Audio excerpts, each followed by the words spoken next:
Apakah sudah muncul ya? Share screen. Oh iya, ini baru. Oh iya.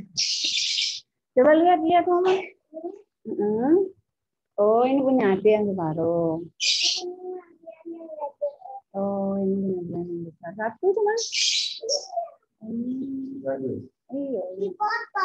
Dipotong. Ya. Abis ini diminum ya, dimakan ya. Taruh dulu kan.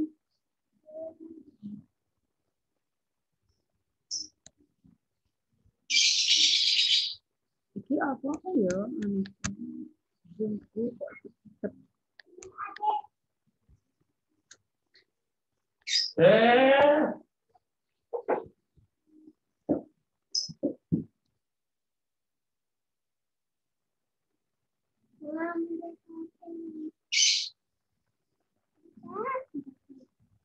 Apakah sudah muncul ya screen-nya?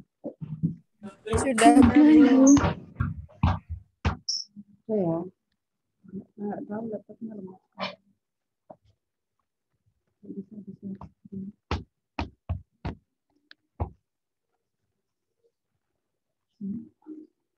Oke, baik, saya mulai ya. Assalamualaikum warahmatullahi wabarakatuh. Waalaikumsalam warahmatullahi wabarakatuh. Bisa open kamera sebelum saya mulai? Ini belum ada yang open kamera. Ya tidak bisa melihat.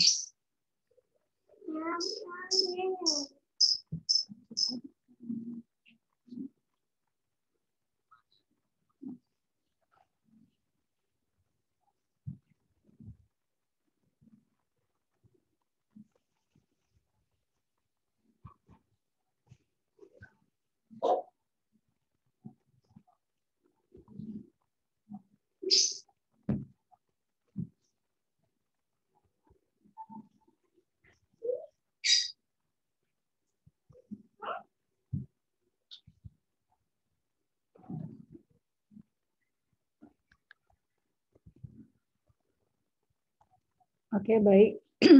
Jadi sesuai dengan apa yang disampaikan kemarin bahwa setelah melakukan kajian, maka berikutnya perawat dalam menyusun asuhan keperawatan akan merumuskan diagnosis keperawatan. Ya.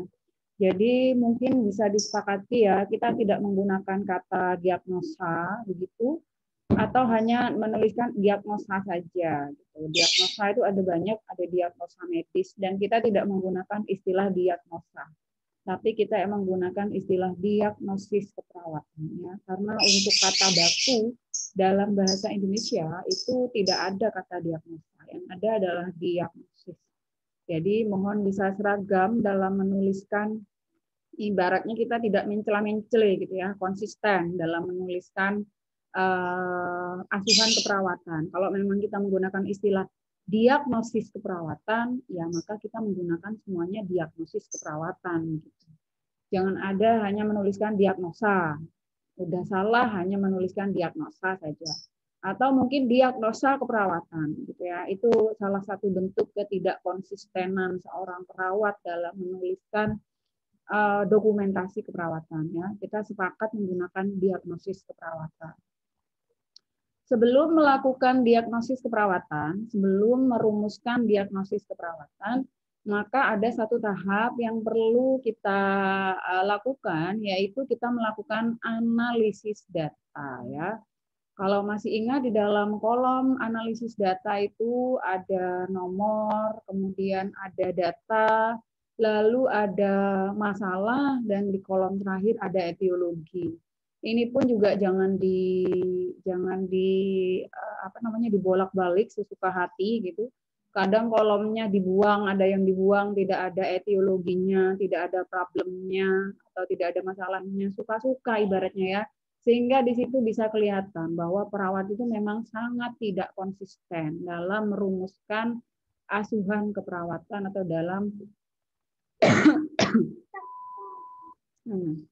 dalam menuliskan diagnosis keperawatan.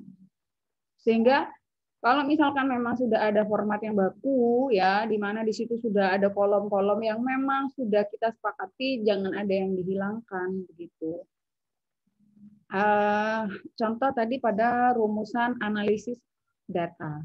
Kenapa harus melakukan analisis data? Ada tujuannya ya. Jadi di dalam melakukan analisis data, tujuannya itu untuk memandu perawat untuk bisa merumuskan diagnosis keperawatan yang tepat.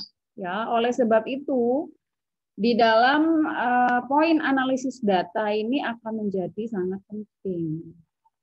Jadi jangan sekarepan juga dalam menuliskan. Intinya semua data ada di dalam analisis data ini. Kemampuan perawat dalam menganalisis itu menjadi tolak ukur bahwa memang dia itu mampu untuk menganalisis sebuah data pengkajian, gitu ya. Karena kadang saya melihat dari apa yang dituliskan mahasiswa dalam poin analisis data, ya. Dalam poin analisis data biasanya antara diagnosis antara masalah keperawatan nomor 1 dengan masalah keperawatan nomor 2 dengan masalah keperawatan nomor 3 itu datanya semuanya hampir sama. Lalu saya bertanya, di sini bedanya apa? Misalkan contoh, dalam merumuskan misalkan masalah keperawatannya nyeri, misalkan ya, nyeri akut, contoh.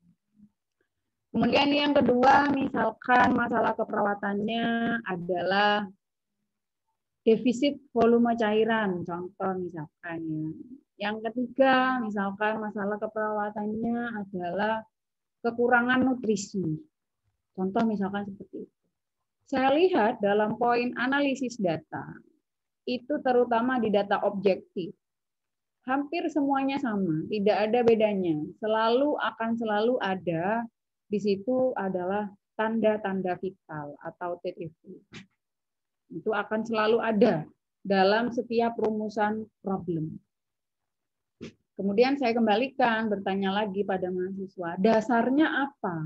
Kok bisa tanda-tanda vital ini sekarepan, moro-moro bisa langsung masuk di dalam nyeri, volume cairan, kemudian nutrisi. Dasarnya dari mana?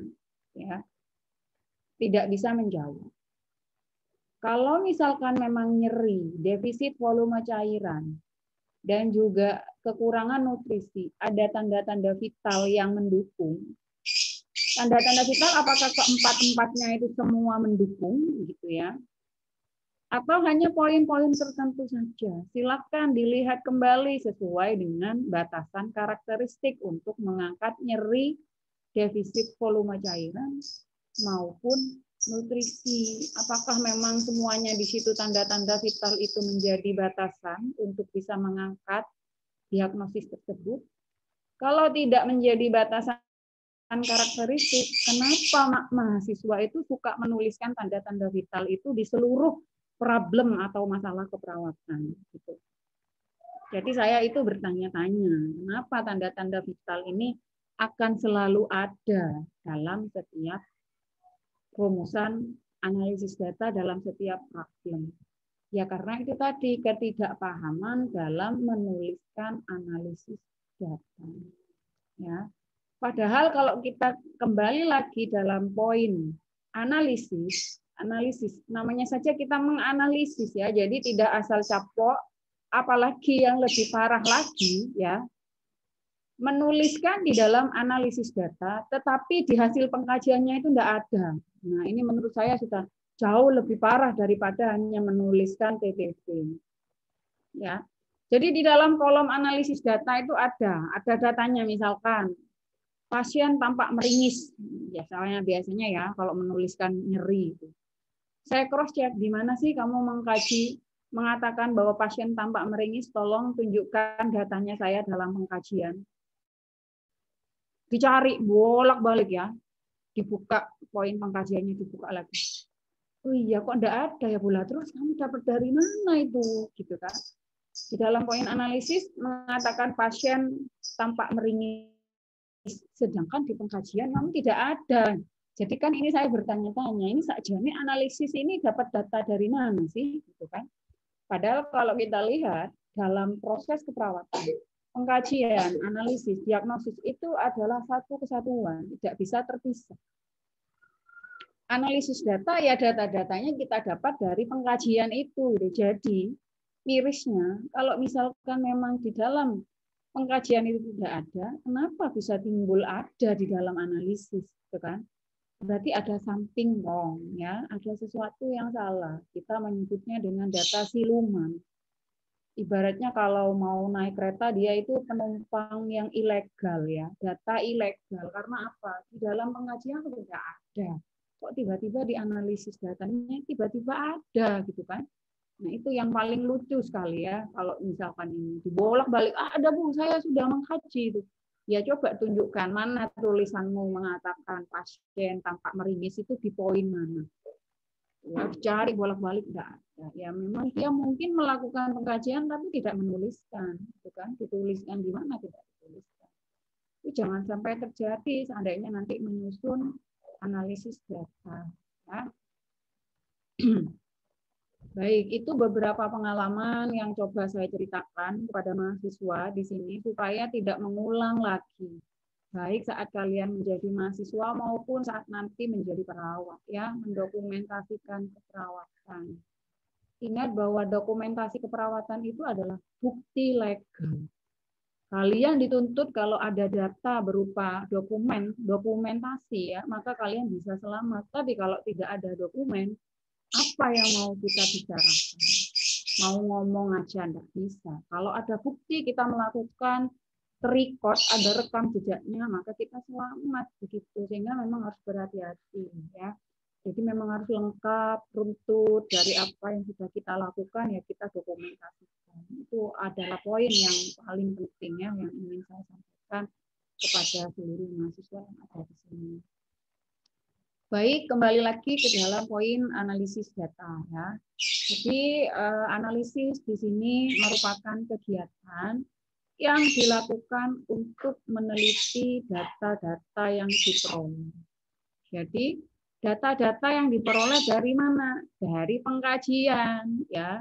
Jadi datanya itu dari mana yang kita analisis itu? Dari pengkajian. Oleh sebab itu, tadi saya mengatakan, kalau seandainya ada data baru dalam analisis, jadi timbul tanda tanya, iki untuk data kondi, kan? Kok moro-moro muncullah itu data dianalisis padahal di pengkajiannya enggak. Ya, jadi data-data hasil pengkajian itu kita kumpulkan kalau di dalam poin analisis data itu biasanya menjadi DSDO, ya, itu dikumpulkannya data subjektif dan data objektif. Ya. Barangkali di sini ada yang masih ingat apa perbedaan data subjektif dan data objektif itu? Silakan, ada yang mau berpendapat? Apa bedanya data subjektif dan data objektif? Silakan.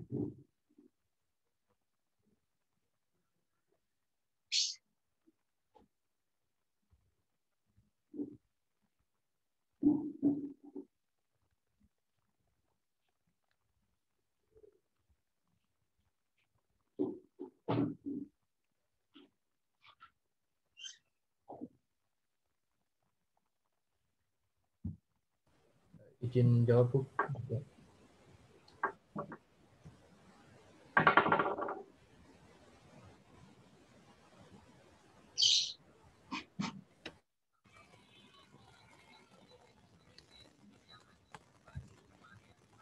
Kiki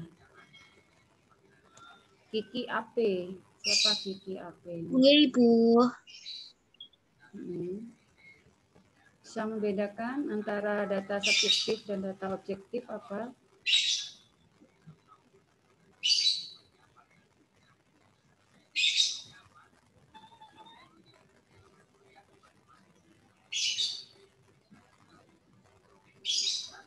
apa, Mbak?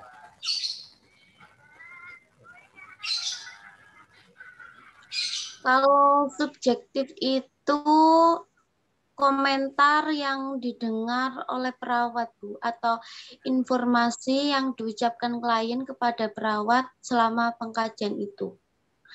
Kalau yang objektif itu informasi yang dikumpulkan perawat melalui indera perawat. Itu, Bu. Informasi yang diperoleh perawat melalui indera, Bu, yang objektifnya. gimana maksudnya itu? Tidak paham saya. Kalau yang tadi data subjektif saya paham. Maksudnya informasi yang didengar dari klien, ya saya tahu. Kalau data objektif maksudnya gimana? Yang dapat dilihat oleh kita, Bu. Yang dapat dilihat? Iya. Misalkan apa contohnya? Misalnya nyeri dari raut wajahnya gitu. Oke, hanya yang dapat dilihat saja.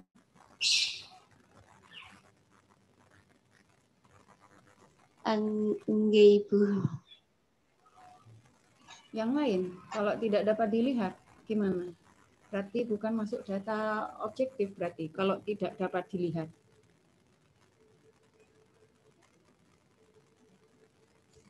Berarti data objektif itu kesimpulannya hanya yang dapat dilihat oleh perawat.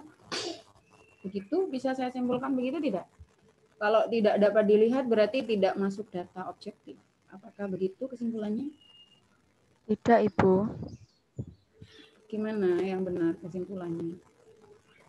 Menurut saya, data objektif itu data yang didapatkan oleh perawat melalui hasil pengamatan. Jadi itu diamati oleh perawat dan juga yang bisa diukur. Seperti itu, Bu. Diamati dan juga apa tadi? Kok suaranya saya tidak mendengar? Diukur, Bu. Diukur. Oh, diukur. Selain diamati juga diukur. Contohnya diukurnya apa? Ini manusia bukan benda ya. Emang benda bisa diukur? Seperti tekanan darah, Ibu. Kemudian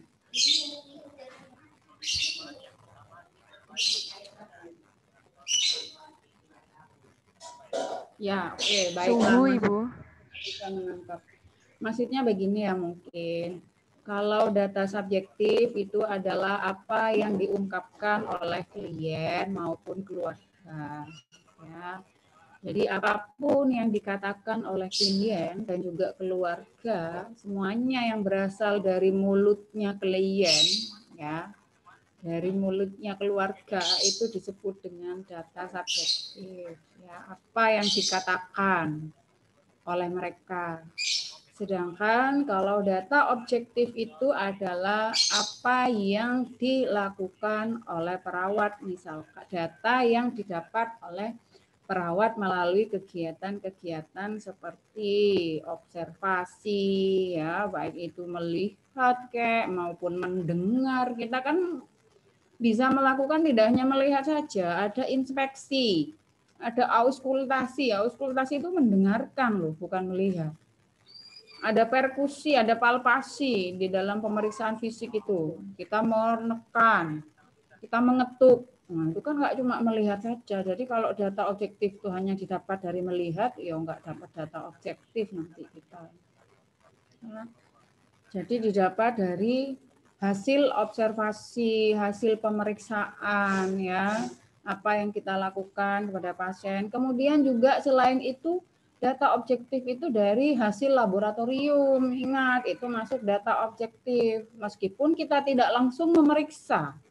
Ya kan? Kita tidak langsung memeriksa itu hasil laboratorium. Kan orang laborat yang memeriksa. Tapi itu kita bisa jadikan data. Data objektif. Jadi jangan dilupakan itu. Kita bisa menganalisis data kalau data-data kita itu kaya. Jadi makanya tidak muncul hanya TTV itu saja. Ya, favoritnya hanya TTV saja, di mana-mana TTV saja, enggak mahasiswanya kok enggak berpikir gitu ya. Kalau mau mengangkat volume cairan itu saya harus melihat apa saja. Saya harus membutuhkan data apa saja sih. Nah, seharusnya itu loh. Di apa critical thinking-nya itu berpikir gitu ya. Apa namanya? Ibaratnya kita itu mengasah lah. Jangan sampai tumpul. Kalau saya mau mengangkat diagnosis nyeri, itu kira-kira data yang saya butuhkan itu apa. Jadi jangan hanya menuliskan di SDO itu cuma satu data, nggak kuat kita kalau mau mengangkat itu. Misalkan DS-nya pasien mengatakan nyeri, DO-nya tampak meringis, sudah itu gitu ya. Tidak kuat, harus didukung oleh data-data yang lain, data-data pendukung yang lain begitu. Jangan sampai hanya satu saja, minimal 3 data yang kita sampaikan di situ, minimal ya, lebih akan jauh lebih baik supaya lebih kuat kita mengangkat itu. Ya, oke, itu kembali lagi ke sini. Jadi setelah kita mengelompokkan data-data itu menjadi data subjektif dan data objektif, kemudian membandingkan dengan indikator normatif atau standar yang ada. Jadi kita membandingkan dengan standar yang ada. Standar yang ada itu kita bisa dapat dari mana? Dari batasan karakteristik ya. Kalau di dalam SDKI itu kan ada. Ya. Yang seperti apa sih yang dikatakan nyeri itu batasannya seperti apa? Bandingkanlah di situ. Apakah memang kalau pasien mengatakan nyeri itu menjadi salah satu tanda, kan? Itu kita bandingkan. Ya. Jadi semua aspek yang diperkirakan dapat mempengaruhi analisis data itu perlu diperhatikan. Oleh sebab itu, makanya mahasiswa jangan hanya fokus pada fisik pasien ya. Ingat bahwa kita di UM Jember, keunggulan kita, ingat ya, kembali lagi pada keunggulan kita. Kita itu adalah nurse muslim, perawat muslim ya. Jadi di sini basic kita itu adalah keperawatan Islami. Itu keunggulan kita. Apa bedanya saudara dengan UNED, dengan lulusan UNED? Bedanya saudara dengan lulusan Stikes Suwendi, Stikes Al-Qodiri. Apa bedanya? Nah, itu kita harus tonjolkan. Jadi jangan lupa nilai-nilai keislamannya itu diterapkan dalam setiap melakukan tindakan keperawatan. Ya, ingat ketika kalian di rumah sakit misalkan nanti, jangan hanya melihat fisik saja saat melakukan pengkajian, saat merumuskan diagnosis itu. Teori kita yang katanya bio, psikososial, spiritual, itu mbok diterapkan. Makanya tadi semua data itu harus kita analisis. Sampai spiritual ya. Jadi kalau pasiennya itu tidak sholat misalkan, tidak bisa sholat, tidak bisa wudhu, kalian kan sudah belajar tayamum, misalkan ya, bagaimana membimbing sholat. Seharusnya itu yang kita tonjolkan. Jadi jangan hanya fokus di fisik. Apakah fisiknya kemudian ditinggalkan, Bu? Ya salah kalau begitu. Karena tadi bio, psikososial, spiritual, biologisnya ada, kalian secara fisik mengkaji, secara psikologis mengkaji, secara spiritual juga mengkaji dan menganalisis. Seperti itu. Nah, jadi jangan melupakan itu, supaya kalian tampak bahwa kalian itu adalah mahasiswa UM Jember. Pasiennya dibimbing sebelum melakukan tindakan, kalian membaca doa kesembuhan ya bagi orang sakit, kan sudah diajari itu. Ya diterapkan nanti saat di rumah sakit. Pun saat kalian sudah lulus menjadi perawat, ya itu adalah penciri dari kita, bawa sampai kalian menjadi lulusan. Itu yang tidak mereka dapatkan dari lulusan UNED, tidak dapat seperti itu. Barangkali mereka tidak tahu doa kesembuhan bagi orang yang sakit itu sebelum melakukan tindakan kita disunahkan membaca itu. Ya dihafal. Itulah kalian kuliah di UM Jember seperti itu, keunggulan kalian di situ. Ya, jadi saya hanya remember gitu ya, remember you, mengingatkan kalian semua terkait dengan aplikasi saat di rumah sakit itu. Ya. Oke, baik. Ngapunten, Saya Ibu. lanjutkan dalam poin analisis data. Ya. Oh, enggak Bu, saya kira tadi PPT-nya stuck di awal. Saya lanjutkan dalam poin analisis data. Di situ komponen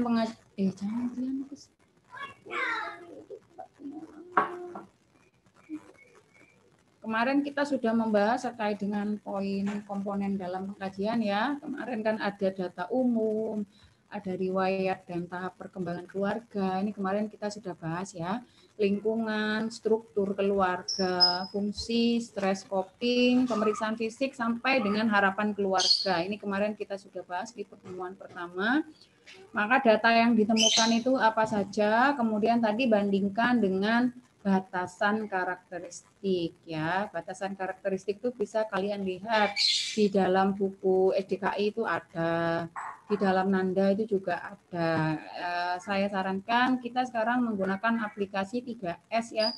Jadi SDKI, SLKI, dan SIKI. Jadi saya sarankan sebaiknya kita sepakat menggunakan referensinya dari Standar Diagnosis Keperawatan Indonesia atau SDKI. Jadi mohon bisa dilihat nanti di situ batasan karakteristik dari data-data yang sudah kita lakukan pengkajian. Misalkan kalau nyeri ya lihat batasan karakteristik nyeri itu seperti apa.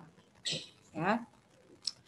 Kemudian setelah kita bandingkan, lalu kita melihat gap-nya atau apa namanya ya.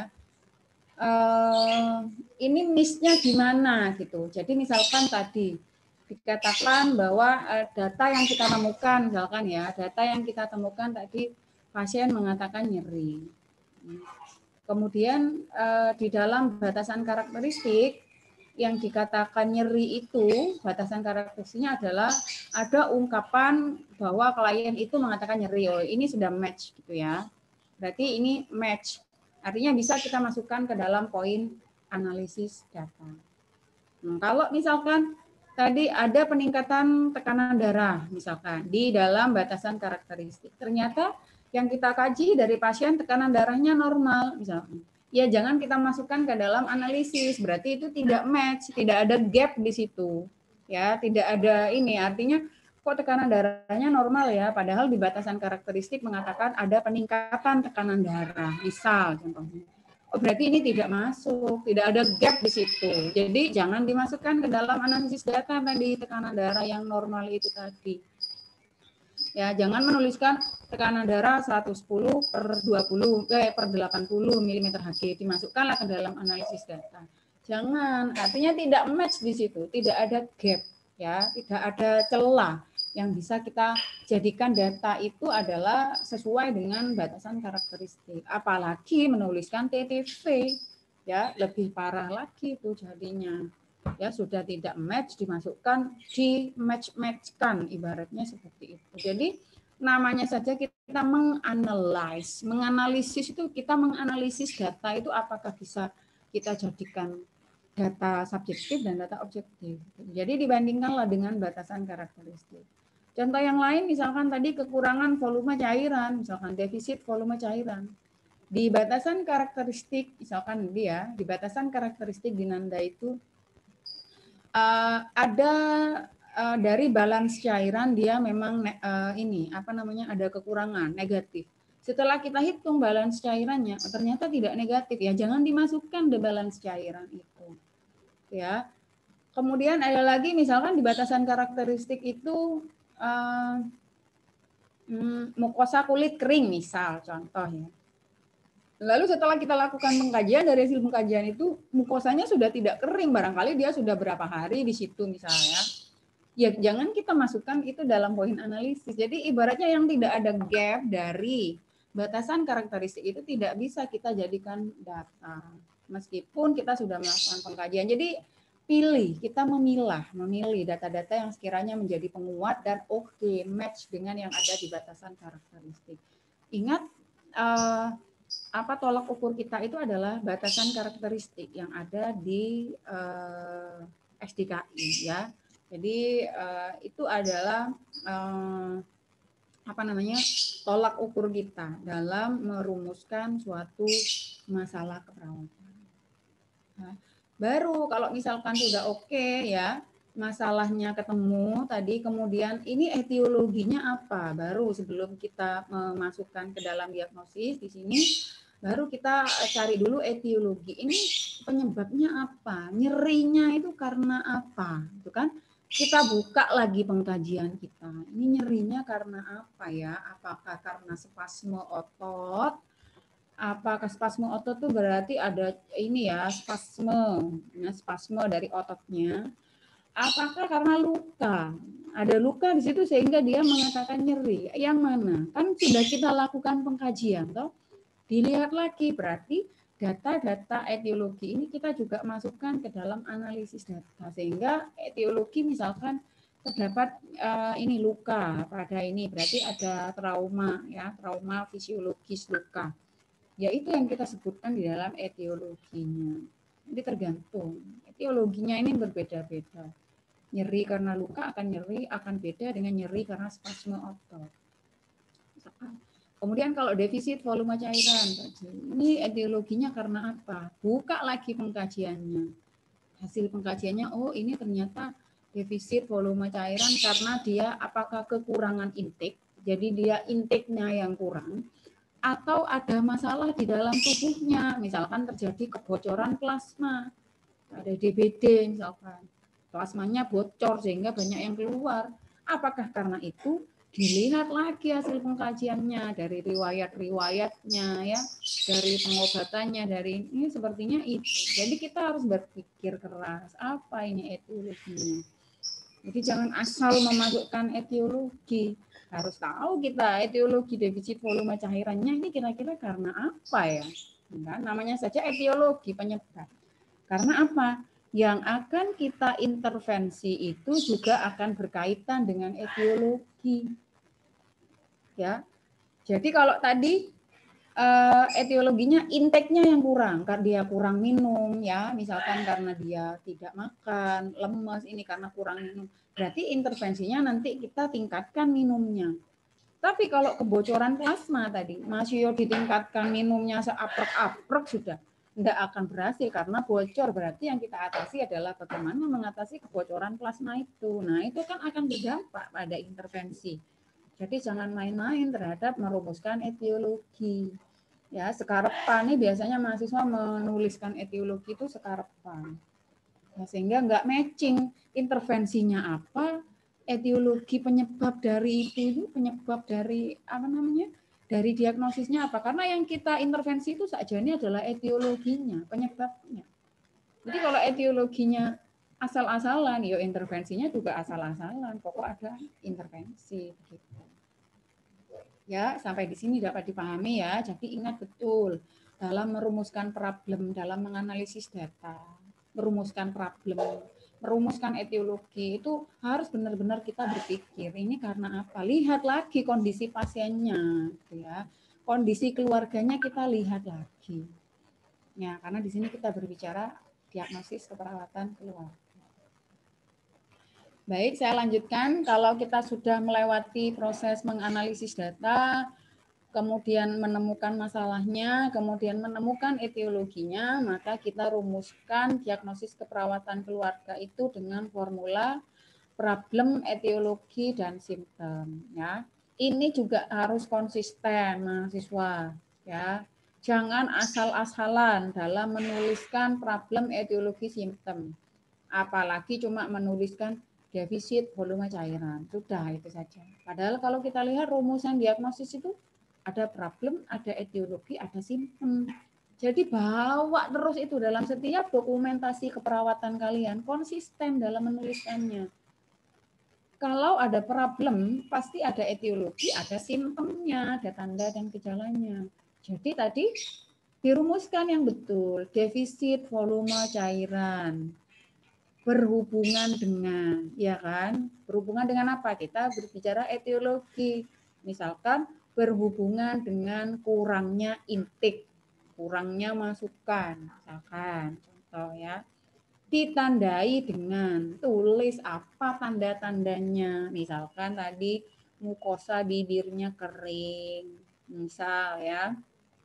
dari hasil balance cairan dia negatif berapa. Misalkan begitu, itu namanya tanda dan gejala. Jadi dalam menuliskan rumusan diagnosis seperti itu juga. Di dalam keluarga pun juga begitu. Misalkan ketidakefektifan performa peran. Misal ya,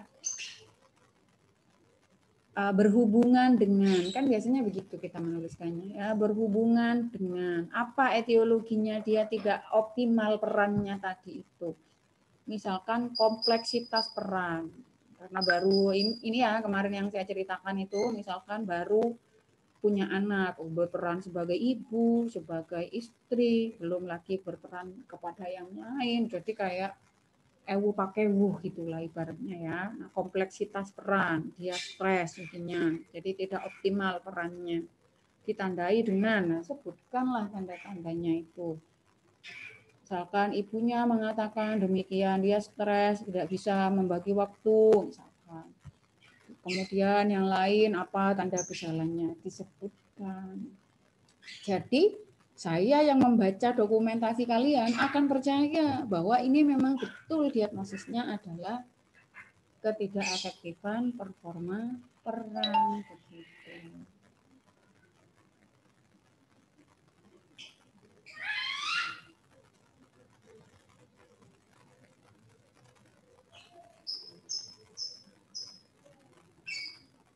Ya, saya lanjutkan ya. Jadi mohon bisa konsisten dalam menuliskan diagnosis keperawatan. Oke, baik. Saya lanjutkan ke dalam komposisi diagnosis keperawatan keluarga. Ini saya kembali lagi ya. Kemarin ini insya Allah sudah saya jelaskan saat saya menjelaskan bagaimana menyusun asuhan keperawatan komunitas. Ini saya hanya mereview lagi ya, mereview kembali. Di sini dalam merumuskan problem ya, ingat problem tadi poin yang pertama ada problem, ada etiologi, ada simptom ya. Dalam merumuskan problem itu ada beberapa sifat masalah atau sifat problem itu sendiri. Jadi dalam merumuskan diagnosis yang pertama P-nya itu atau problemnya itu ada sifat dari problem itu. Yang pertama adalah wellness. Ya. Jadi dalam merumuskan diagnosis keperawatan itu ada yang disebut dengan diagnosis wellness atau sehat atau sejahtera atau kita menyebutnya potensial sama saja ya. Jadi di sini kembali lagi keluarga mempunyai potensi untuk ditingkatkan. Belum ada data maladaptif. Jadi ibaratnya semua datanya itu sudah sehat. Ini mahasiswa kadang suka menuliskan diagnosis ini itu tapi tidak match dengan DSDO-nya gitu. Jadi menuliskan misalkan contoh kesiapan meningkatkan menjadi orang tua misalkan. Ditandai dengan keluarga mengatakan ibaratnya data-datanya itu negatif semuanya di bawah.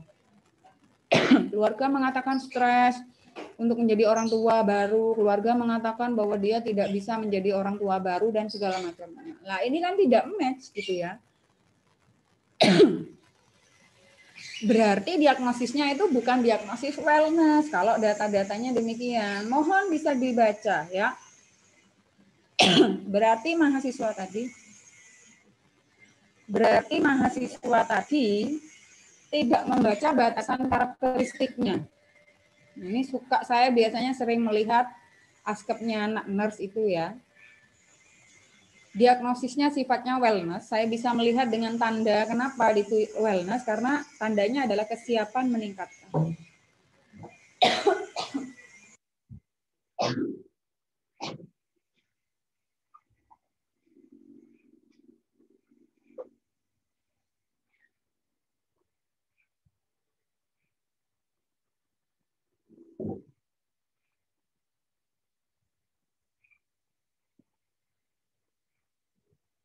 Saya bisa melihat karena tandanya ada kata kesiapan meningkatkan. Jadi kalau sudah kesiapan meningkatkan, itu sudah pasti adalah tergolong diagnosis wellness ya atau sejahtera. Jadi keluarga itu memang sudah bagus, data-data yang kita dapatkan memang dia sudah oke gitu. Contoh misalkan kalian mau mengangkat diagnosis yang kelima misalkan, kesiapan meningkatkan pemberian ASI, misal ya, kesiapan meningkatkan pemberian ASI. Maka harusnya data-data yang mendukung adalah satu, ibunya itu sudah memberikan ASI kepada anaknya dan sudah betul, posisinya sudah betul, perlengketannya sudah betul. Dia paham bahwa ASI itu harus diberikan pada bayi usia awal-awal itu harus sesering mungkin, tidak ada waktu, tidak ada batasan waktu misalkan. Jadi ibaratnya ini udah pinter gitu loh. Ya, pasien atau keluarga ini memang sudah pinter, udah oke. Makanya kita mengatakan kesiapan meningkatkan. Jadi ibaratnya perawat ini hanya mendampingi saja. Ya. Jadi intervensi-intervensi kita itu semuanya untuk meningkatkan sudah. Makanya harus dibaca batasan karakteristiknya tadi. Jangan asal menuliskan kesiapan meningkatkan dan geletek GSDU-nya keluarga merasa stres, keluarga loh kok bisa ini diagnosis wellness sejahtera padahal keluarganya merasa stres dan lain semacamnya. Jadi mohon bisa dibaca batasan karakteristiknya ya. Apakah memang sudah kok bau pusing ya? Yuk, bau pusing yuk. Paling ada yang pipis ini. Digambiar. Nah, jadi kalau misalkan memang mau menuliskan diagnosis wellness atau sejahtera, ya data-datanya juga mendukung gitu ya. Memang keluarganya itu memang sudah bagus, sudah oke, makanya kita mengatakan kesiapan meningkatkan. Ya. Kemudian yang kedua, diagnosis risiko. Ya. Nah, kalau diagnosis risiko berarti di sini belum ditemukan data-data aktual yang maladaptif ya, yang jelek ibaratnya, tapi sudah ada potensi. Ya, sudah ada potensi ke sana. Jadi belum secara nyata itu belum ada, tapi sudah ada potensi. Misalkan diagnosis yang pertama contoh resiko kekurangan volume cairan. Misal ini hanya contoh saja ya. Setelah kita lakukan pengkajian, dia belum defisit volume cairannya, gitu ya. Jadi masih balance, masih oke. Tapi dia punya potensi, misalkan, ya, dia dalam kondisi tidak bisa minum, misalkan, kan potensi nih mengalami defisit volume cairan. Atau dia sering muntah, dalam kondisi yang muntah, intake-nya kurang, misal contohnya ya. Maka ini punya potensi, tapi saat kita lakukan pengkajian belum ada tanda-tanda itu, tapi dia punya potensi. Gitu ya. Paham ya maksud saya ya? Jadi saat kita lakukan pengkajian itu belum ada data maladaptif, tapi dia punya potensi untuk bisa mengalami itu. Itu namanya resiko. Ya, potensi-potensi itu bisa kita lihat dari kondisi dari pasien dan keluarga. Nah, ini labelnya akan diawali dengan resiko ya. Jadi jangan menuliskan lagi resiko tinggi. Sepertinya sudah tidak ada resiko tinggi itu. Hanya resiko saja. Di SDKI pun juga tidak ada resiko tinggi. Hanya ada resiko saja. Kemudian yang berikutnya adalah aktual. Nah, ini label diagnosis aktual ini sudah timbul gangguan atau masalah kesehatan yang didukung dengan beberapa data maladaptif tadi. Jadi memang sudah terjadi ya, sudah aktual, sudah terjadi. Contohnya misalkan tadi gangguan pola tidur, misalkan sudah terjadi ya, ditandai dengan memang dia mengalami gangguan pola tidur. Tuh. Kemudian ketidakefektifan performa peran, misalkan ini dalam keluarga biasanya ya, apalagi keluarga-keluarga yang baru punya bayi nih atau baru menikah, ini biasanya akan ke sini. Ya, ketidakefektifan performa peran ini akan muncul biasanya. Ya, ditandai dengan misalkan tadi merasa kesulitan membagi peran, tadi ya ada kompleksitas peran tadi contoh, itu hanya contoh saja ya, nyata atau aktual. Nah, jadi itu tadi beberapa jenis atau sifat diagnosis keperawatan ya. Tadi sudah saya jelaskan di situ bahwa ada wellness tadi ya, kemudian ada resiko, kemudian juga ada aktual. Baru setelah itu kita rumuskan tadi ya problem, etiologi dan simptom. Oke, ini masih Nanda jadi saya skip saja.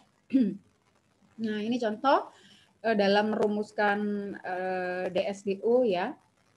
Diagnosis wellness misalkan, kesiapan meningkatkan pemberian ASI. Sorry, ini ada yang miss. Saya hapus saja biar tidak ini ya.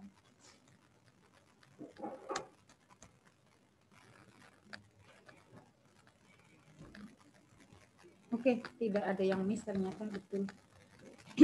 Jadi dalam merumuskan diagnosis wellness itu tidak ada etiologinya ya.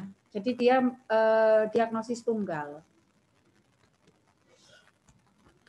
Nah, harusnya tadi kan ketidakefektifan performa peran berhubungan dengan gitu ya. Tadi ada etiologi. Nah, kalau untuk diagnosis wellness, yang wellness itu tidak ada etiologi karena memang dia sudah sehat, sudah sejahtera. Jadi tidak ada etiologinya sehingga dia berdiri sendiri. Langsung kesiapan meningkatkan pemberian ASI langsung loncat ke ditandai dengan ya. Hanya untuk yang wellness saja. Kalau yang resiko dan aktual itu semuanya sama. Problem ada etiologi. Jadi kalau wellness itu tidak ada etiologinya karena memang tidak ada penyebab, kan sudah bagus, sudah sehat, sudah wellness, sudah sejahtera, kan tidak ada etiologi ya, tidak ada penyebab. Penyebabnya sejahtera itu apa kan nggak ada sudah. Kecuali kalau yang nyata atau yang resiko tadi faktor resikonya apa itu menjadi etiologi. Kalau yang nyata berarti etiologi atau penyebabnya diagnosis nyeri. Itu etiologinya apa? Nah, begitu itu harus disampaikan. Ini contoh yang wellness ya. Jadi ingat dalam merumuskan diagnosis wellness tidak perlu menuliskan etiologinya ya. Kesiapan meningkatkan pemberian ASI ditandai dengan misalkan contoh ya DS. Ibu mengatakan selalu menyusui bayi minimal tiap 2 jam sekali. Contoh, misalkan ibunya bilang begitu dari hasil pengkajian. Saya cross check di pengkajian, oke, ini ada. Misalkan. Kemudian suami selalu memberi dukungan dengan menyediakan makanan bergizi, ya, menjaga bayi saat ibu lelah, misalkan. Ini memang sudah wellness keluarganya dari DS-nya ya, berarti ini sudah pengertian. Suaminya memberikan dukungan, ini dimakan ya Bu, nanti misal suaminya ya, ini ya Ma, misalkan dimakan ya biar ASINya bagus, contoh misalkan ya suaminya seperti itu. Lalu dilihat dari DO, dari data objektif. Ingat tadi ini hasil pemeriksaan kita, ya kita lihat. Oh, payudaranya kencang, terisi ASI, berarti ASINya oke, bagus ini produksi ASINya. Kan dari hasil pemeriksaan ini kita melihat, meraba, ya kan, dipalpasi payudaranya, misalkan. Oh iya, ini kencang, ASINya artinya tidak lembek payudaranya gitu ya, berisi ASI. Puting menonjol, bersih, tidak lecet, misalkan. Ini kan udah siap, ini memang sudah pemberian ASINya. Kemudian posisi menyusui bayi, bibir melekat ke areola, dagu menempel dan melekat sempurna. Ini berarti kita melihat dari posisi menyusui. Saat kita melihat ibunya itu menyusui, nah itu kita lihat. Berarti posisi menyusuinya memang sudah oke. Inspeksi berarti ya. Lalu dilihat BB bayi 4,5 kilo dengan usia 1 bulan berdasarkan kurva ini sesuai dan naik di atas KBM. Kenaikan berat badan minimal. Jadi harus kenapa di dalam keperawatan komunitas dan keperawatan keluarga syaratnya kalian itu sudah harus lewat di keperawatan klinik karena di komunitas dan keluarga itu semua sudah aplikasi dari semua departemen ya. Jadi kita harus menguasai. Ini kan sudah mengarah ke maternitas. Berarti kalian harus paham ini. Juga anak ini sudah. Kalau dengan BB 4,5 kilo usia 1 bulan itu kurvanya ada di mana? Berarti buka lagi, dilihat lagi di kurva anaknya di buku KIA-nya, dilihat, oh ini sudah sesuai. Berarti kan kita harus paham itu, keperawatan anak kita memahami, keperawatan maternitas kita juga memahami, gitu kan. Sehingga kita mengangkat kesiapan meningkatkan pemberian ASI. Ini yang saya contohkan di SDO yang bagus itu yang seperti ini. Ya. Jadi tadi tidak hanya ada TTP saja, yang kedua data ini memang ada di dalam pengkajian.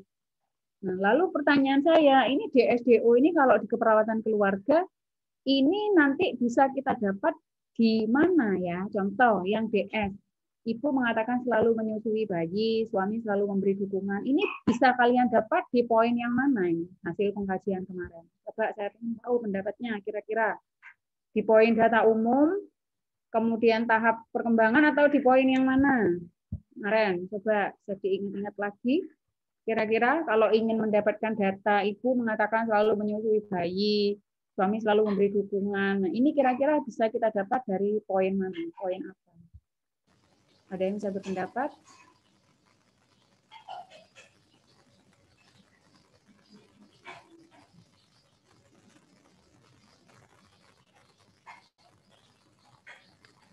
Pada poin apa ini? Kemarin kita bisa melihat ini.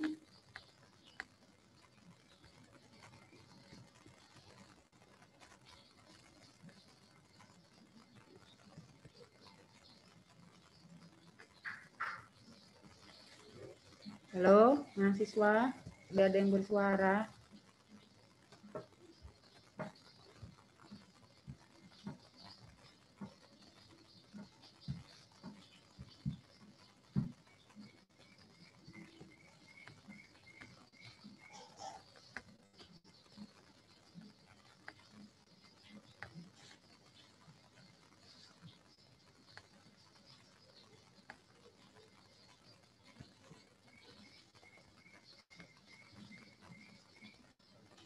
Ayo di poin apa?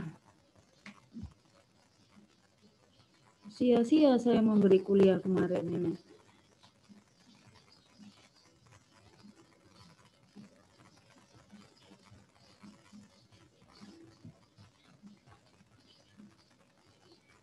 Ayo Lisa, saya dibantu. Lisa, Yulistiro. Di poin apa ini? Kita bisa mendapat ini.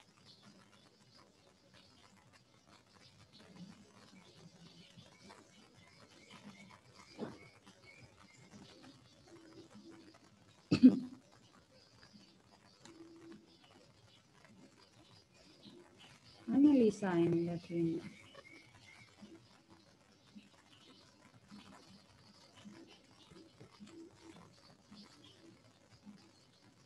Lisa, apakah saudara ada di sana?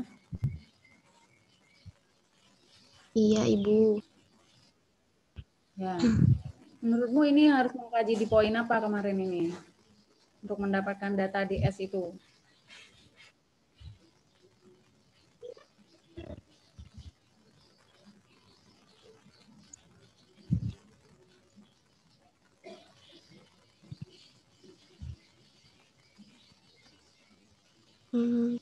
Pada saat pengkajian pada ibunya, Bu. Poin apa pertanyaan saya? Bukan. Kemarin kan sudah membahas. Bahkan tadi saya ulang lagi tuh poin-poin pengkajiannya. Ngerti nggak pertanyaan saya itu? Maksudnya.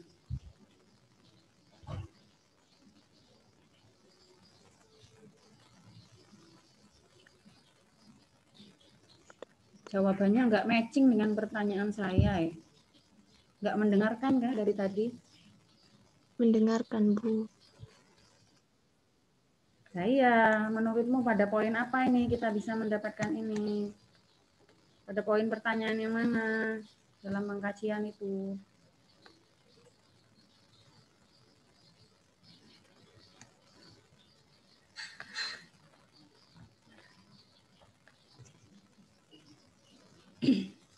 Pada poin pemberian ASI pada bayi.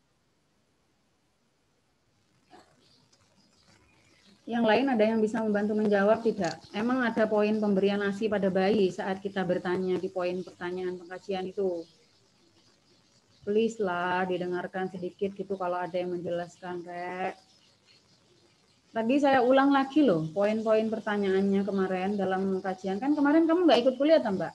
Di pertemuan saya yang pertama. Saat saya menjelaskan pengkajian.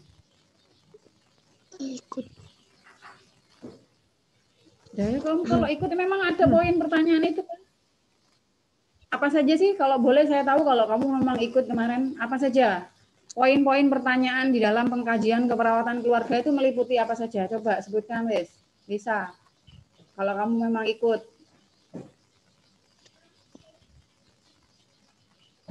Kalau kamu tidak bisa menjawab, saya anggap kamu tidak ikut di pertemuan pertama. Sebentar, Bu. Apa?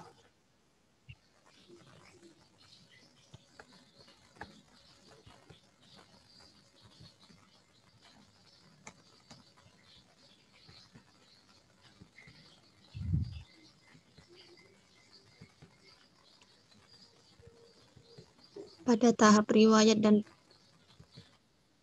tahap perkembangan keluarga, Bu. Yang pertama apa? Ada tahap pertama perkembangan apa? keluarga. Tahap perkembangan keluarga salah. saat Yang ini. pertama apa? Oh, ya, Bu. Bukan, yang pertama, pengkajian yang pertama sebelum itu. Identitas umum. Kemudian ada Kedua, riwayat dan tahap perkembangan keluarga. tiga, Pengkajian lingkungan. sampai ada berapa itu? Ada struktur keluarga, fungsi keluarga, stres dan coping, keadaan gizi, pemeriksaan fisik. Ya, maksud saya untuk mendapatkan di poin itu kamu bisa mendapatkan di poin itu tadi yang kamu sebutkan itu loh, itu di poin mana? Mengerti nggak maksud saya? Pertanyaan saya. Di pemenuhan gizi, Bu. Pemenuhan gizi keluarga. Gizi. Ibu mengatakan selalu menyusui bayi, suami selalu memberi dukungan dengan menyediakan makanan. Oke, ada pemenuhan gizi keluarga di situ? Pemenuhan gizi bayi, Bu. Iya, tadi di poin itu ada nggak pemenuhan gizi keluarga? Poinnya ada, poin pertanyaannya ada.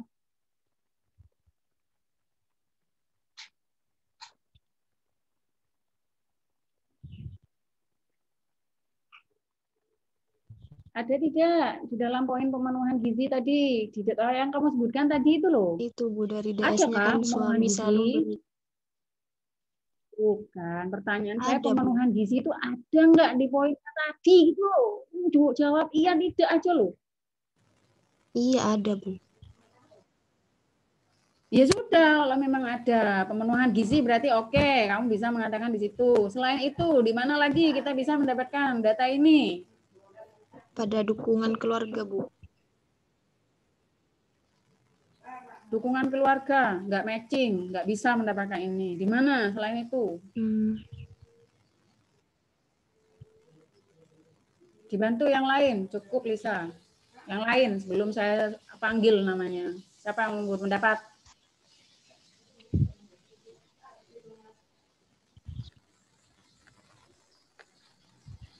Dari hasil pemeriksaan fisik. Saya masih bertanya yang DS. Apakah DS bisa didapat dari hasil pemeriksaan fisik? Oh iya, maaf, Bu. Pemeriksaan fisik apa? Mungkin dari data subjektif.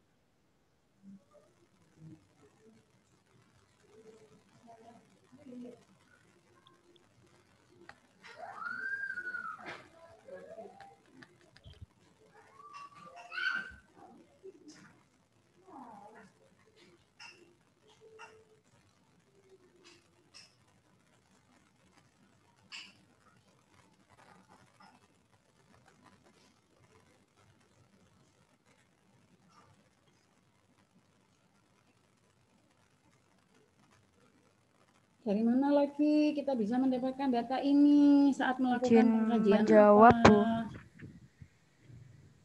Ya. Di tahap itu riwayat dan tahap perkembangan keluarga masuk di poin 9 tahap perkembangan keluarga saat ini. Oke, selain itu.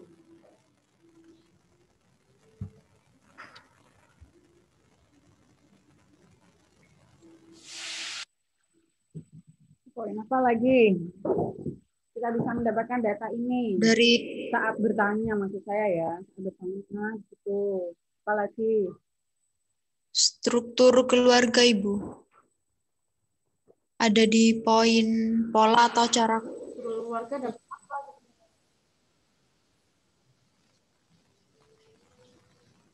Nggak bisa kita dapat itu. Di poin yang lain seharusnya kita bisa mendapatkan ini. Di struktur kan kita hanya bertanya struktur keluarga. Harusnya di mana ini kita mendapatkannya?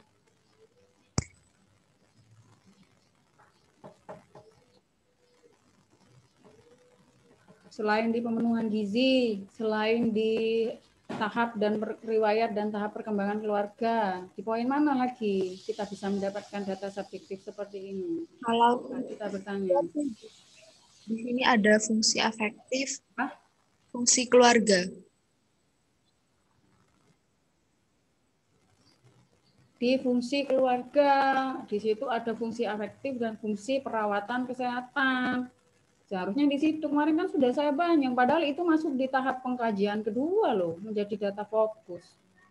Saya sudah menyampaikan itu. Makanya kemarin kalau misalkan memang tahap perkembangan keluarga ini tidak punya masalah kesehatan, penyakit, maka kita ke tahap perkembangan keluarga. Seharusnya di situ kita bisa melihat data ini. Selain di pemenuhan gizi, selain di tahap dan riwayat perkembangan keluarga, maka ini kita juga bisa dapat saat kita mengkaji fungsi perawatan kesehatan keluarga. Mulai dari menyusui, merawat bayi, dan segala macamnya di situ. Kan di situ ada perawatan kesehatan keluarga. Kemarin kan sudah saya sampaikan, toh, bahwa kalau tidak ada yang sakit, berarti kita mengacu ke tahap perkembangan keluarga. Seharusnya di situ kita bisa mendapatkan ini, di fungsi perawatan kesehatan keluarga. Tuh, harus diingat-ingat ini kepada mahasiswa semuanya ini, biar nanti paham bahwa saya bisa mendapatkan data ini saat mengkaji apa. Saat mengkaji ini saya harus melakukan pengkajian apa. Kalau belum dapat, ya dikaji lagi, balik lagi, ditambah lagi pengkajiannya. Ya, seperti itu. Baik, saya lanjutkan dari sini. Jadi ini contoh diagnosis wellness, misalkan seperti ini.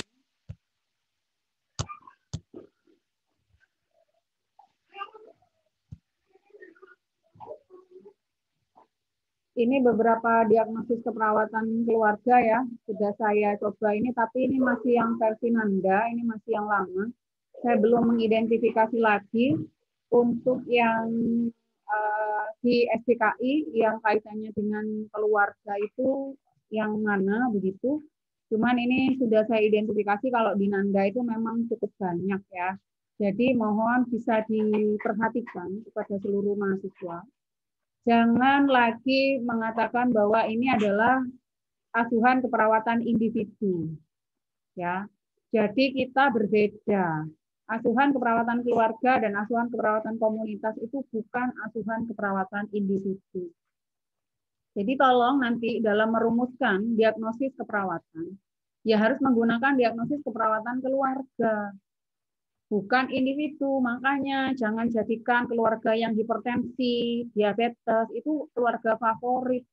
Karena kalian tidak akan menemukan hal seperti ini. Kemarin kan sudah saya sampaikan ya kepada mahasiswa, apa saja sih indikasi-indikasi yang bisa kita jadikan aspek keluarga itu.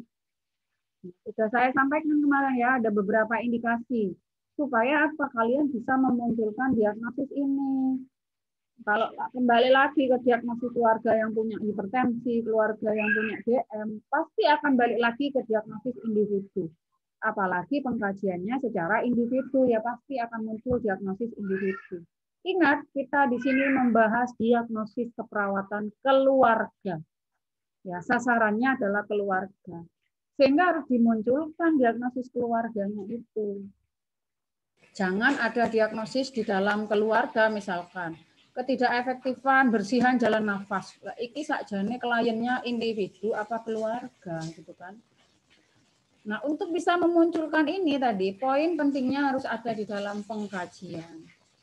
Ya, jadi makanya saya selalu bilang ke mahasiswa, tolong cari keluarga itu yang memang sesuai dengan yang akan kalian dapatkan data-datanya. Kayak kemarin sudah saya contohkan ya. Tolonglah cari keluarga yang memang tahap perkembangannya itu misalkan benar-benar bayi baru lahir misalkan. Memang anak pertamanya itu baru child bearing. Jangan yang sudah punya anak 3 kalian kaji karena punya anak bayi. Ya enggak akan muncul lah ini tadi apakah sudah efektif perannya, apakah ASI-nya memang sudah oke. Enggak akan muncul kalau sudah anak ketiga, kan tahap perkembangan keluarganya sudah bukan child bearing, sudah bukan bayi baru lahir kan sudah bukan itu.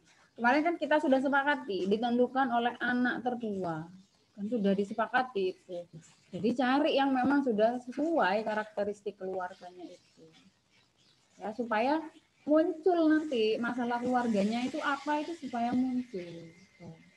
Ya, ini bisa dilihat nanti akan saya coba cross check lagi dengan SDKI ya dari beberapa ini.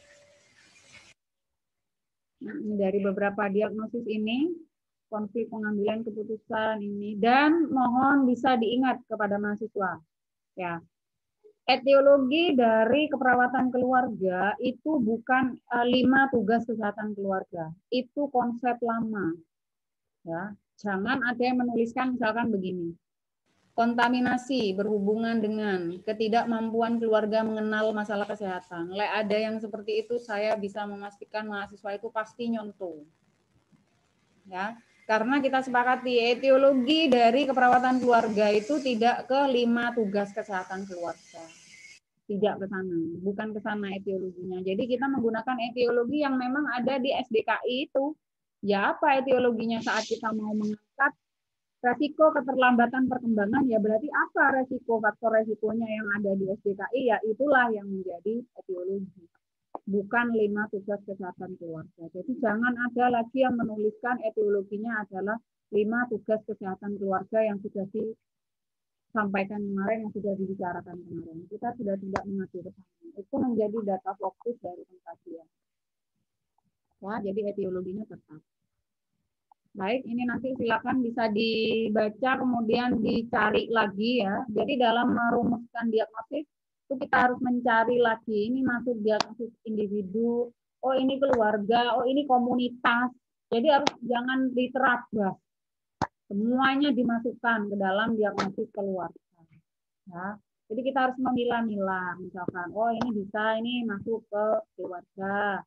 Ini individu, ini komunitas, jadi jangan salah dalam menentukan diagnosis. Oke, setelah kita menentukan diagnosis keperawatan, maka kita akan melakukan scoring. Ini saya sampai jam 8.40 ya, karena saya harus mengisi di kelas 11. Masih 8.23. Setelah kita menentukan diagnosis keperawatan, maka di dalam keperawatan keluarga, ingat ya, ini hanya ada di dalam keperawatan keluarga. Kalau di keperawatan komunitas kemarin juga sudah ya, saya ajari bagaimana melakukan scoring. Di dalam keperawatan keluarga juga kita harus menentukan prioritas masalah. Kenapa sih Bu harus diprioritaskan? Ya karena masalah di keluarga itu pasti kompleks, banyak. Perawatnya cuma satu, nggak mungkin semuanya diselesaikan. Oleh sebab itu kita menentukan yang namanya prioritas masalah. Ya, jadi bagaimana cara menentukan prioritas masalah dalam keperawatan keluarga? Ini saya menggunakan referensi yang terbaru ya dari Maglaya tahun 2009. Jadi kalau nanti ada askep mahasiswa yang tidak sesuai dengan ini, ya. Berarti saya bisa menyimpulkan bahwa mahasiswa ini pasti nyontoh. Jadi saya bisa melihat mahasiswa yang tidak update dengan apa yang saya sampaikan di sini, ini pasti saya sudah bisa memastikan bahwa pasti mahasiswa ini nyontoh di periode sebelumnya. Bagi mahasiswa yang rajin ya, yang saya lihat hasil tugasnya, kalau memang mengikuti apa yang saya sampaikan, mendengarkan apa yang saya sampaikan, pasti akan mengikuti ini. Ya. Karena sifat masalah ini kadang mahasiswa menuliskannya tidak demikian. Ini adalah tabel baku, jadi silakan gunakan tabel ini dalam menentukan prioritas masalah. Jadi setiap diagnosis tadi itu kita scoring. Misalkan tadi ada 5 diagnosis, contoh. Sama dengan di komunitas kemarin ya. Misalkan ada 5 diagnosis, kalian sudah menemukan 5. Maka ke-5-5-nya itu kita skor. Ya, jadi dimulai dari diagnosis yang pertama. Misalkan tadi diagnosisnya kita pilih misalkan yang sebelumnya ini, contoh setelah kita lakukan pengkajian. Misalkan di sini salah satu contoh kekerasan rumah tangga misal ya, ini di poin nomor 53 itu diagnosis itu. berhubungan dengan apa, ditandai dengan apa, misalkan itu diagnosis yang pertama, itu kita skor. Ya, jadi per diagnosis kita melakukan scoringnya.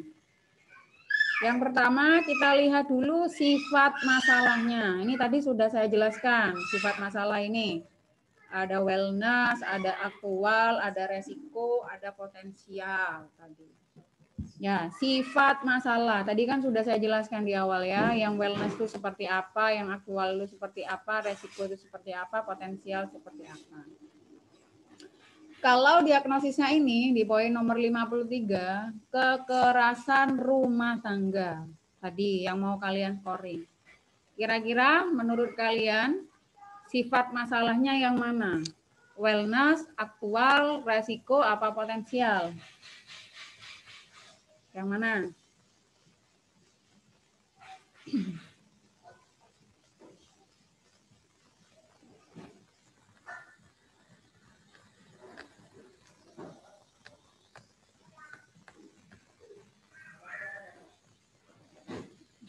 Yang mana? Saya bisa dibantu? Siapa? Madadila? Madadila?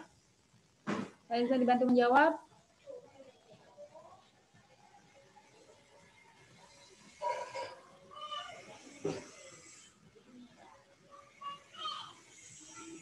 Apa sifat masalahnya?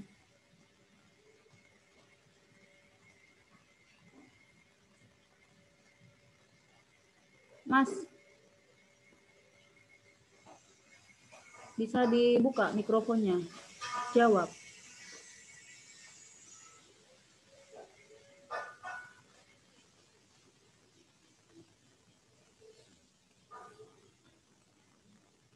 Bisa di-unmute dulu?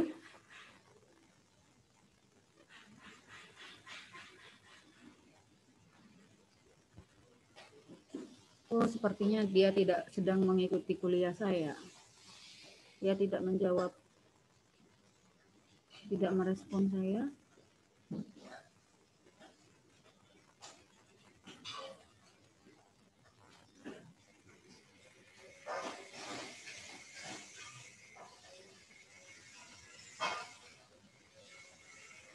Kalau Madadila ini tidak merespon saya end meeting. Mohon maaf Bu, barusan tidak terdengar. Ya, terus tidak terdengar, saya kudu mengulangi lagi gitu. Bukan Bu, barusan bukan pertanyaannya. Yang barusan jenengan panggil saya speakernya. Yo, silakan dijawab. Sifat masalahnya termasuk yang mana tadi dia kalau diagnosis itu? Pertanyaan jawabanmu apa? Sifatnya aktual Bu. Aktual. Alasannya apa? Karena sudah terjadi. Karena sudah terjadi. Ya. Oke, ditandai dengan beberapa itu tadi. Iya.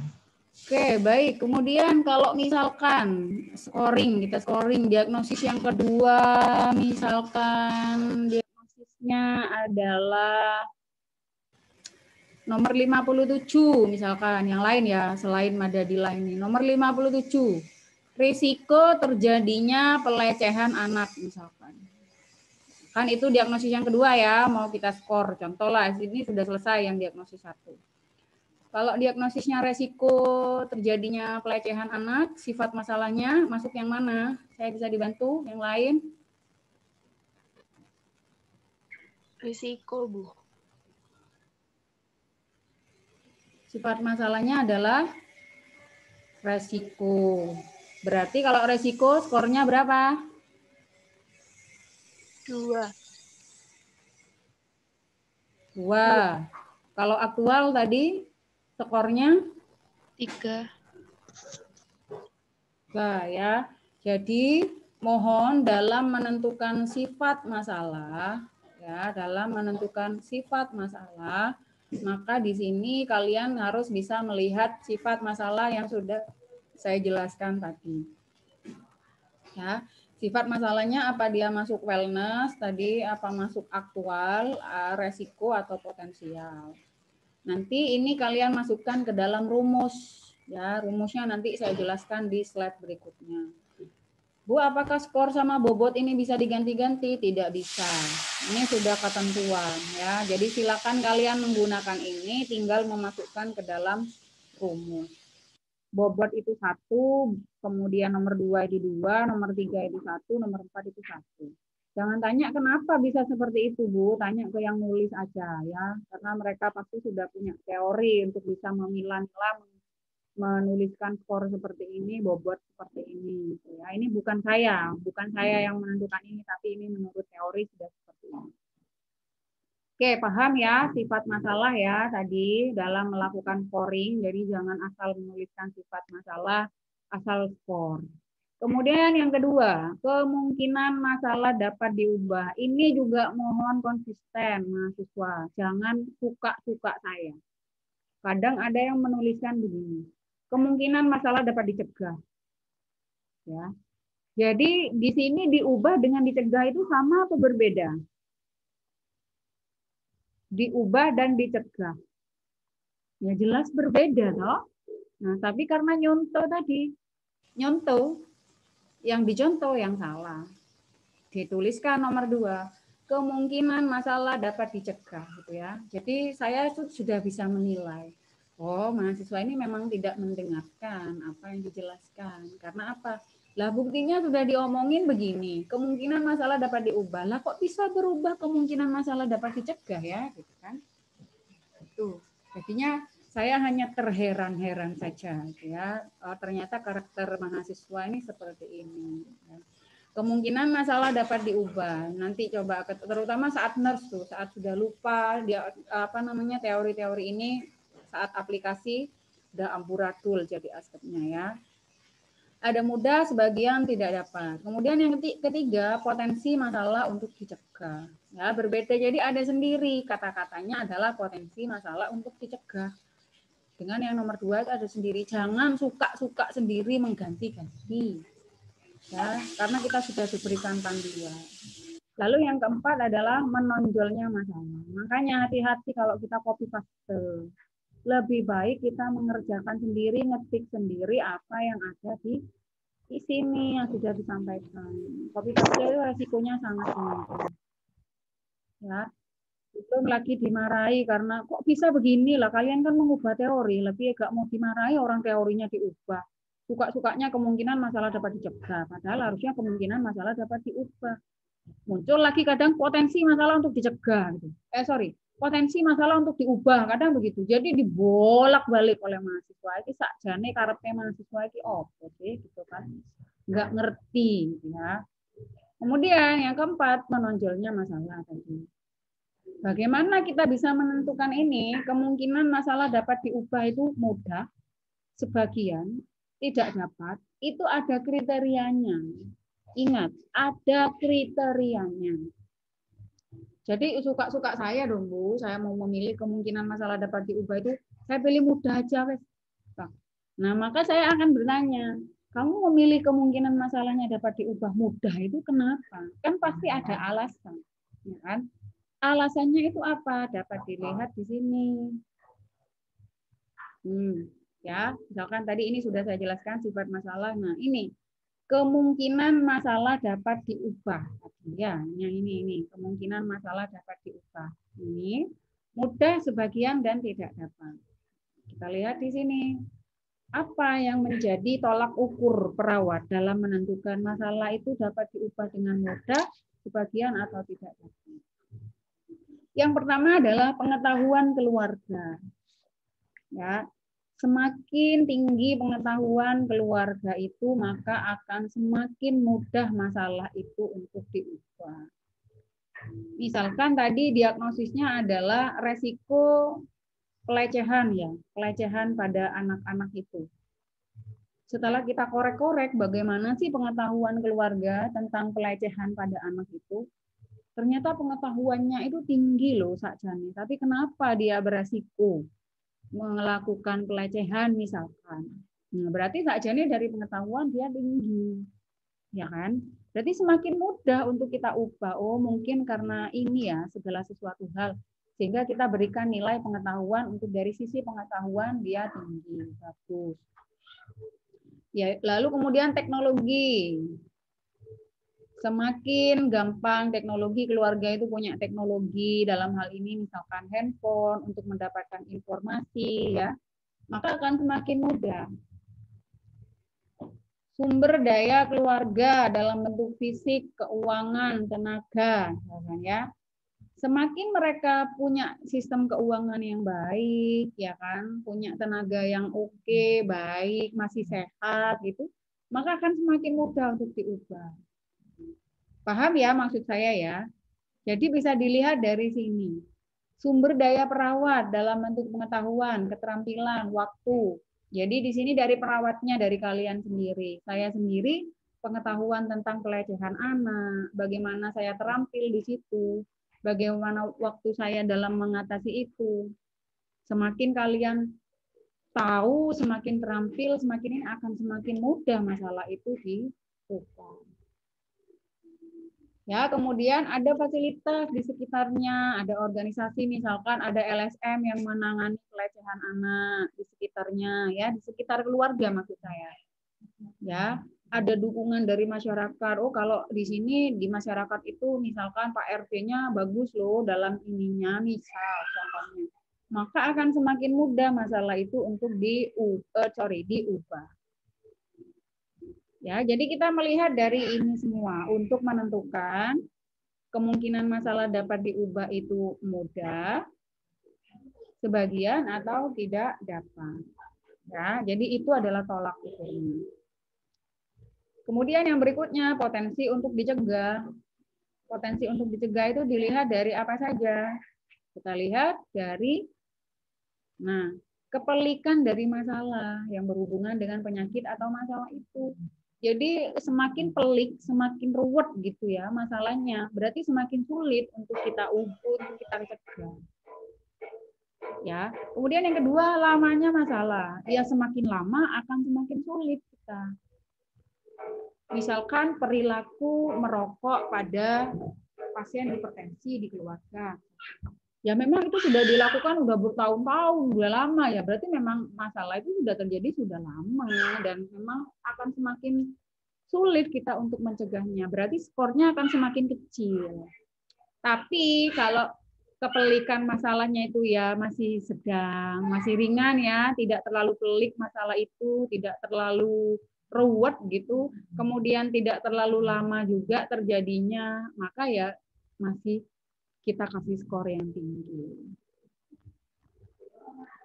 Ya, kemudian yang berikutnya adalah menonjolnya masalah tadi ya. Jadi perawat perlu menilai persepsi atau bagaimana keluarga melihat masalah kesehatan tersebut. Misalkan ini tadi resiko kekerasan seksual misalkan tadi ya pada anak, apakah masalah itu dirasakan dan harus segera ditangani ya kita tak tanya ke keluarga, kita konfirmasi gitu kan.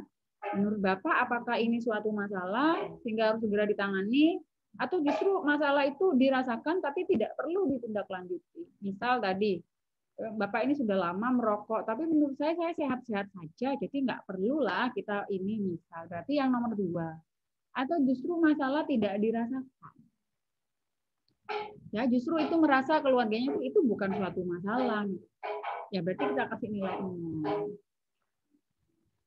Paham sampai di sini ya? Jadi dalam menentukan masalah itu mudah, sebagian tidak dapat, tinggi, sedang, dan juga rendah. Itu ada kriterianya.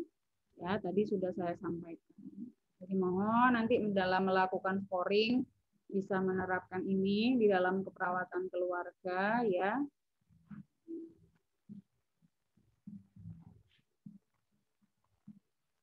Nah, ini scoringnya. Tentukan skor tadi setelah ketemu, misalkan sifat masalahnya tadi aktual, maka nilainya 3 dibagi dengan angka tertinggi dikali bobot. Tadi angka tertingginya ketemu ya, misalkan ini.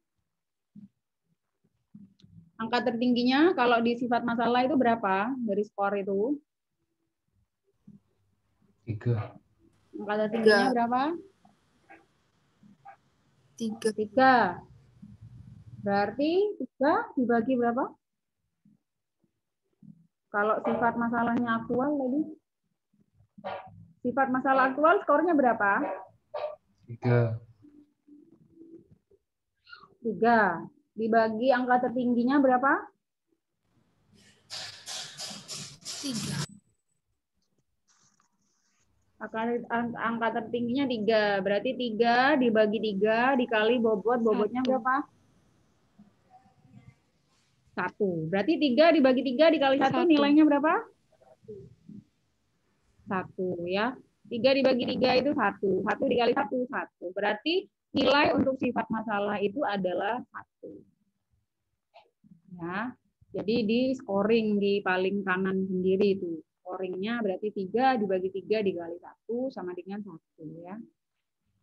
Kemudian yang kedua, misalkan kemungkinan masalah dapat diubah, misalkan tidak dapat, misal ya contohnya tidak dapat. Berarti scoringnya bagaimana?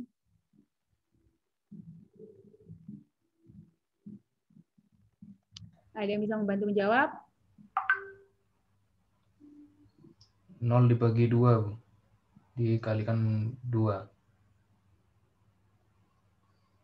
Hasilnya? 0. 0 ya. Berarti 0 dibagi 2 dikali 2 sama dengan 0. Yang ketiga misalkan potensi masalah untuk dicegah. Misalkan rendah. Berarti berapa skornya? 1 dibagi 3 dikali 1. 1 dibagi 3 dikali 1 sama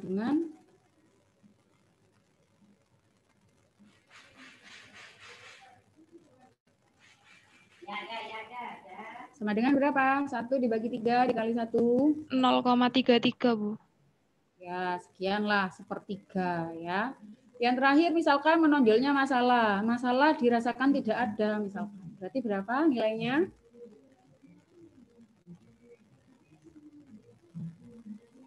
0.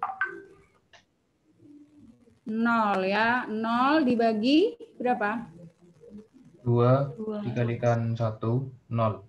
0 dibagi 2 dikali 1 sama dengan 0. Jadi setelah semua nomor 1 sampai nomor 4 ketemu, nilainya berikutnya adalah dijumlahkan. Ya, tadi jadi nomor 1 tadi 1 ditambah dengan 0, nomor 2 kan 0 tadi ya. Kemudian nomor 3 tadi ditambah sepertiga atau 0, sekian sekian sekian tadi, dan yang nomor 4 ditambah 0. Itulah hasil dari skor untuk diagnosis yang pertama.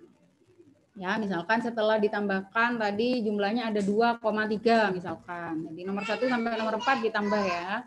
2,3. Berarti skornya untuk diagnosis 1 adalah 2,3. Lanjut ke diagnosis yang kedua, diskor lagi seperti itu ya. Diagnosis yang ketiga juga diskor lagi seperti itu. Nanti yang menjadi prioritas adalah yang mendapatkan skor yang paling tinggi ya. Jadi yang paling tinggi itu kita jadikan nomor 1, kemudian peringkat kedua kita jadikan nomor 2, peringkat ketiga kita jadikan nomor 3. Sampai di sini ada yang bingung, ada yang mau bertanya?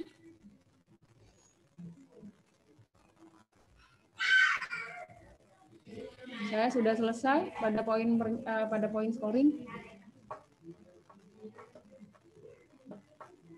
Ada yang mau bertanya? Ada yang masih bingung atau sudah cukup jelas apa yang saya sampaikan?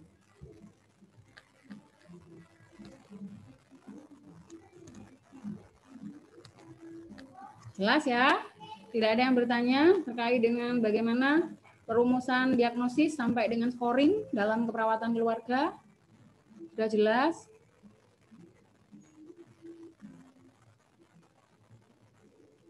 Jelas tidak? Ada yang mau bertanya enggak? Ada yang masih bingung tidak?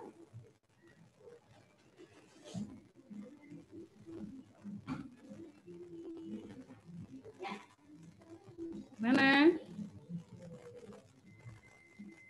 Ini kayak hidup tak mau, mati pun segan juga tidak mau mati gitu ya. Tidak ada yang menjawab, tidak ada yang merespon. Sudah jelas tidak? Insyaallah sudah cukup jelas Ibu.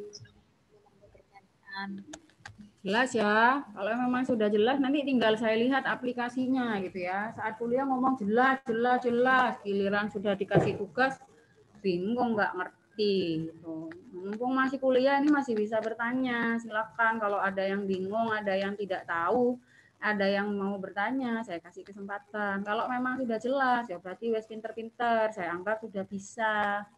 Nanti tinggal aplikasinya saat kalian membuat proyek asuhan keperawatan keluarga masing-masing individu. Saya bisa ngecek itu bagaimana kalian merumuskan diagnosis keperawatan sampai dengan menentukan scoring ya. Biasanya yang saya lihat saat kuliah, iya oke sudah jelas Bu, tahu bisa melakukan skor. Padahal yang bisa cuma 1-2 orang. Yang lain-lain masih bingung. Diagnosisnya resiko, sifat masalahnya aktual gitu kan. Oh, ini selama kuliah kemana saja gitu kan. Waktu kemarin kuliah itu gimana? Itu kuliah secara langsung, apalagi kuliah daring ya. Tapi I believe with you ya. Jadi saya percaya pada kalian. Nanti saya coba lihat di dalam proyek asuhan keperawatan keluarganya sejauh mana kalian sudah memahami apa yang saya sampaikan ya. Jadi kalau ada yang seperti itu rasanya seperti kalau bagi saya pribadi ya, seperti hancur gitu ya, karena apa? Ternyata apa yang saya sampaikan itu gak dirungokno mbek arek-arek gitu kan. Buktinya lo ngajari supaya mahasiswa itu bisa gitu ya. Ini loh sifat masalah aktual, resiko, wellness itu yang seperti ini. Lah gletek kok masih begini gitu ya. Jadi kayak kurang apa saya ya gitu kan. Jadi saya menyalahkan diri sendiri biasanya. Apa saya yang kurang jelas, apa saya yang tidak jelas menyampaikannya gitu kan. Kalau saya tidak menyalahkan mahasiswa, mesti akan evaluasi diri gitu ya. Barangkali saya yang tidak jelas menjelaskannya itu masih bingung atau bagaimana. Jadi saya selalu menyampaikan berarti berikutnya saya yang harus berubah diri gitu ya. Jadi berubah diri dalam artian berarti saya harus menjelaskan lebih detail lagi. Sak contoh-contohnya itu kudu detail gitu kan. Cek mahasiswanya itu ngerti gitu. Nah, ya saya berharap mahasiswa pun juga demikian gitu ya. Kita sama-sama mengevaluasi diri sendiri lah. Kalau memang kesalahannya tidak paham itu karena tidak mendengarkan, ya mohon bisa menyampaikan dengan jujur gitu bahwa memang tidak mendengarkan gitu kan. Kalau misalkan tidak mendengarkan ya mohon bisa diperbaiki lagi. Tujuannya sakjane untuk apa? Kalau memang kuliah tidak mendengarkan ya mending enggak usah kuliah aja kan seperti itu. Kembali lagi pada masing-masing ya. Jadi saya pun juga selalu mengevaluasi. Kalau mahasiswa tidak mampu menyusun dengan benar itu pasti saya akan melihat miss-nya itu di mana. Apakah ada di saya atau memang ada di mahasiswanya. Kalau ada di saya berarti apakah saya kurang jelas, apakah saya kurang lengkap memberikan contoh dan lain semacamnya gitu kan. Ya berarti saya yang harus berbenah. Tapi kalau sebagian besar misalkan mahasiswa sudah memahami, hanya ada 1-2 orang yang tidak memahami, ya berarti 1-2 orang ini yang perlu kita evaluasi kemana saja dia gitu ya, apa yang dia lakukan. Barangkali seperti itu ya. Nanti saya akan coba lihat bagaimana tingkat pemahaman mahasiswa terkait dengan apa yang sudah saya sampaikan. Baik, kalau tidak ada yang ditanyakan, barangkali terakhir saya mau absen terlebih dahulu sebelum saya akhiri.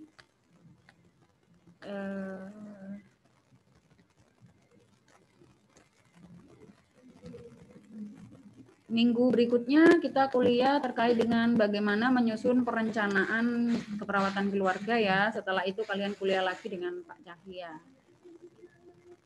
Jadi saya sampai di perencanaan.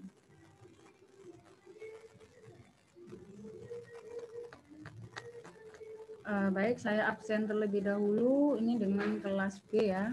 Nuriatul Nisfil ada nggak? Ada, Bu. Ada ya. Kemarin di pertemuan pertama kamu tidak ada ya, Mbak?